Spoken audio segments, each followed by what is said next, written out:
ان کے غلام بکریاں چرایا کرتے تھے تو وہ غلاموں کو یہ نصیحت کر دیتے تھے کہ اگر کوئی مسافر تم سے دودھ مانگے تو تم اس سے بلا اجرت لیے دودھ پیش کر دینا.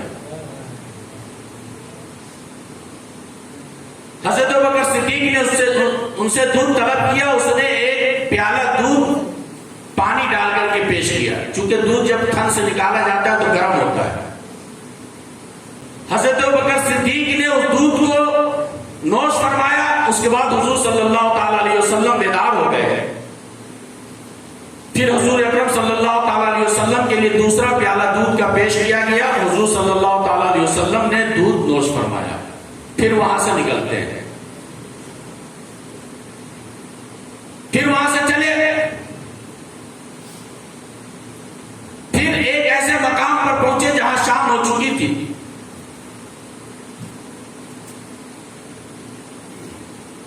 کیا دیکھتے ہیں کہ ایک خیمہ لگا ہوا ہے. جس خیمے کے دروازے پر ایک ضعیفہ بیٹھی ہوئی ہے جس کا نام ام معبد عاتکہ تھا, جو خالد کی بیٹی تھی. اور اس ضعیفہ کی عادت تھی کہ جب کوئی مسافر گزرتا تھا تو اس کے لیے کچھ کھانے پینے کا انتظام کرتی تھی. لیکن اتفاق سے جب حضور اکرم صلی اللہ تعالی علیہ وسلم حضرت ابوبکر صدیق کے ساتھ وہاں پہنچے اور حضور اکرم صلی اللہ تعالی علیہ وسلم نے اس ضعیفہ سے کہا, فرمایا کہ اے ضعیفہ, تمہارے پاس اگر کھجور یا دودھ ہو تو مجھے دے دو. وہ ضعیفہ کہتی ہے کہ اس سال بہت قحط سالی ہے اور میرے پاس نہ کھجور ہے نہ دودھ ہے. چونکہ جو بکریاں تھی وہ ہمارے شوہر اس کو لے کر کے چرانے کو نکل گئے, ابھی لوٹے نہیں ہیں. اس خیمے میں حضور اکرم صلی اللہ تعالی علیہ وسلم کی نظر ایک کمزور بکری پہ پڑتی ہے. حضور اکرم صلی اللہ تعالی علیہ وسلم نے اس ضعیفہ سے ارشاد فرمایا, ہے ضعیفہ, وہ بکری جو نظر آ رہی ہے کیا میں اس سے دودھ نکال لوں؟ وہ ضعیفہ کہنے لگی, اے نوجوان, اے شخص, یہ بکری تو بہت کمزور و لاغر ہے, یہ چلنے کے لائق نہیں, اس لیے میرے شوہر نے اس کو یہیں چھوڑ دیا ہے. اور یہ تو بہت دنوں سے دودھ دے ہی نہیں رہی ہے, اس کا تھن تو سوکھ چکا ہے, یہ کیا دودھ دے گی, اس سے کیا دودھ نکلے گا؟ حضور اکرم صلی اللہ تعالی علیہ وسلم نے ارشاد فرمایا, اے ضعیفہ, اگر تم اجازت دو تو میں دودھ نکال لوں. وہ ضعیفہ کہتی ہے کہ ٹھیک ہے, اگر آپ چاہیں تو دودھ نکال لیں. حضور اکرم صلی اللہ تعالی علیہ وسلم نے اس بکری کو اپنے قریب کیا اور قریب کرنے کے بعد حضور اکرم صلی اللہ تعالی علیہ وسلم نے اس کے تھن پہ ہاتھ رکھا. تھن پہ جیسے ہی ہاتھ رکھا وہ بکری توانا ہو گئی. اس کے تھنوں میں دودھ آ گیا. حضور اکرم صلی اللہ تعالی علیہ وسلم نے ضعیفہ سے کہا, برتن لاؤ. حضور اکرم صلی اللہ تعالی علیہ وسلم بکری کی دودھ کے دودھ نکالنے لگے, یہاں تک کہ وہاں پر جتنا برتن تھا سب دودھ سے بھر گئے. اور اس خیمے میں جتنے لوگ تھے, وہاں پر جتنے خیمے تھے, تمام کے تمام اس دودھ سے سیراب ہو گئے. اس کے بعد حضور صلی اللہ تعالی علیہ وسلم نے پھر دودھ دونا شروع کیا اور جتنے پیالے برتن تھے سب دودھ سے بھر گئے. حضور صلی اللہ تعالی علیہ وسلم اور حضرت ابوبکر صدیق اور جو بھی آپ کے ساتھ تھے سبھی نے دودھ تناول فرمایا. پھر وہاں سے آپ نکل گئے. جب اس ضعیفہ کا شوہر آتا ہے اور اس کی نظر دودھ پہ پڑتی ہے تو اس کا شوہر کہتا ہے, یہ تو بتاؤ کہ یہ دودھ تمہارے پاس اتنے سارے کہاں سے آیا؟ وہ ضعیفہ کہتی کہ آپ بیٹھیے. بیٹھاتی ہے اور سارا ماجرا بیان کرتی ہے.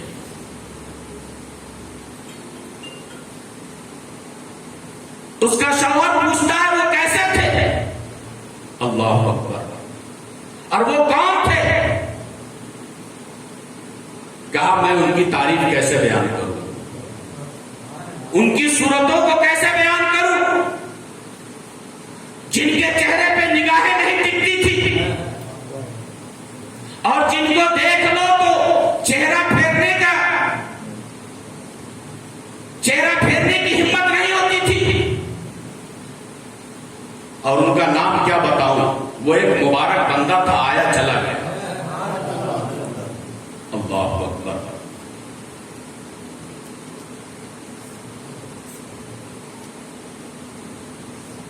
اس ضعیفہ کا شوہر، اس کے دل میں ایمان کی کرن جاگ اٹھی،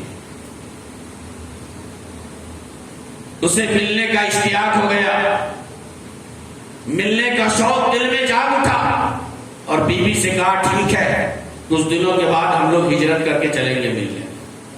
بہرحال محدثین لکھتے ہیں کہ کچھ دنوں کے بعد وہ لوگ وہاں سے ہجرت کر کے حضور اکرم صلی اللہ تعالی علیہ وسلم کے دست اقدس پر ایمان لے آئے۔ میں اپنی گفتگو کو سمیٹ رہا ہوں۔ حضور اکرم صلی اللہ تعالی علیہ وسلم، ایک مرتبہ درود پاک پڑھیں، اللہم صلی علی سیدنا مولانا محمد بارک وسلم صلاۃ و سلام علیہ یا رسول اللہ صلی اللہ تعالی علیہ وسلم۔ بس 5 منٹ اور لوں گا۔ حضور اکرم صلی اللہ تعالی علیہ وسلم وہاں سے رخصت ہو گئے، اور ادھر کفار مکہ نے یہ انعام رکھ دیا تھا کہ جو محمد عربی صلی اللہ تعالی علیہ وسلم کا کام تمام کر دے گا اسے 100 اونٹ دیا جائے گا اور بے شمار انعامات سے نوازا جائے گا۔ جب یہ بات سراقہ کے کان تک پہنچتی ہے، سراقہ ایسے قبیلے سے تعلق رکھتا تھا جو بہت ہی دلیر، بہت ہی بہادر، اس نے وہ اپنے گھوڑے پہ بیٹھا اور حضور صلی اللہ تعالی علیہ وسلم کا پیچھا کیا۔ پیچھا کرتے کرتے حضور اکرم صلی اللہ تعالی علیہ وسلم کے قریب پہنچ گئے۔ پھر حضرت ابوبکر صدیق کہتے ہیں اللہ کے رسول، کوئی میرا پیچھا کر رہا ہے اور بہت قریب آ چکا ہے۔ حضور اکرم صلی اللہ تعالی علیہ وسلم نے ارشاد فرمایا، یا ابا بکر ان اللہ معنا، کہ ابو بکر بے شک اللہ میرے ساتھ ہے، تم فکر نہ کرو۔ سراقہ بعد میں ایمان لے آئے۔ حضرت سراقہ خود بیان کرتے ہیں کہ حضور صلی اللہ تعالی علیہ وسلم نے کچھ تلاوت کی، اور اس سے پہلے اس نے یہ بھی کہا کہ 3 مرتبہ میرے گھوڑے جو ہے گر گئے، جس کی وجہ سے میں بھی گر گیا۔ لیکن جب حضور صلی اللہ تعالی علیہ وسلم کے بالکل قریب پہنچا تو حضور صلی اللہ تعالی علیہ وسلم نے کچھ تلاوت کی کہ اس تلاوت کو سنتے ہی میرے گھوڑے کے آگے کے دونوں پیر زمین میں دھس گئے۔ میں گھبرا گیا اور گھوڑے سے اتر گیا۔ اس کے بعد پھر میں نے گھوڑے کو آواز دیا، گھوڑا پھر اٹھ کھڑا ہوا۔ حضرت سراقہ کہتے ہیں پھر میں اور قریب ہونا چاہا، جیسے ہی قریب ہونے لگا حضور اکرم صلی اللہ تعالی علیہ وسلم نے پھر کچھ تلاوت فرمائی، اور اس وقت ایسی آواز تھی کہ جس کی آواز کی وجہ سے گھوڑے کے چاروں پیر زمین میں دھس گئے۔ میں گھبرا گیا اور میں نے کہا محمد عربی مجھے معاف کر دیجئے، میں آپ کا تعاقب نہیں کروں گا، میں آپ کا پیچھا نہیں کروں گا، اور میں جان چکا ہوں کہ کوئی آپ کو کچھ نہیں بگاڑ سکتا۔ حضور اکرم صلی اللہ تعالی علیہ وسلم نے کہا، ارشاد فرمایا کہ اگر تو اپنی بات میں سچا ہے تو جا تیرا گھوڑا نکل جائے۔ چونکہ وہ شخص حضور کے معجزات کو دیکھ چکا تھا، اس کے دل میں ایمان کی روشنی، ایمان کا کرن جگمگانے لگا تھا۔ اس نے کہا کہ ٹھیک ہے، اس نے توبہ کی، اس کا گھوڑا صحیح و سالم نکل گیا، پھر وہ وہاں سے لوٹ گیا۔ بعد میں پھر وہ ایمان لایا، حضور اکرم صلی اللہ تعالی علیہ وسلم وہاں سے پھر مدینہ کی حدود میں داخل ہوئے۔ داخل ہونے کے بعد حضور اکرم صلی اللہ تعالی علیہ وسلم مسجد قباء کے پاس رکتے ہیں۔ یہ وہی مسجد قباء ہے کہ جو اسلام کی سب سے پہلی مسجد ہے، جہاں پر حضور اکرم صلی اللہ تعالی علیہ وسلم نے ارشاد فرمایا کہ جو شخص وہاں پر 2 رکعت نماز پڑھے گا اسے عمرے کا ثواب لکھا جائے گا۔ اسی لیے مدینہ شریف جو بھی عمرہ کرنے اور حج کرنے جاتے ہیں روزانہ جاتے ہیں مسجد قباء۔ مسجد قباء روزانہ جاتے ہیں اور وہاں نفل نماز پڑھتے ہیں۔ وما رمیت اذ رمیت ولکن اللہ رمی، اے محبوب وہ کنکری جو آپ نے پھینکی وہ آپ نے نہیں پھینکی بلکہ وہ کنکری خدا نے پھینکی۔ تارے فدا نثار ماں قدموں میں آفتاب ہے، تارے فدا نثار ماں قدموں میں آفتاب ہے، یا رسول اللہ کون بھلا آپ کے جلووں سے فیض یاب ہے۔ اور کیسے ہیں انبیاء میں آپ، ایسے ہیں انبیاء میں آپ، پھولوں میں جیسے خوشنما جانے چمن گلاب ہے۔ انشاءاللہ پھر کبھی موقع ملا تو اس آیت کریمہ پہ روشنی ڈالوں گا۔ وما علینا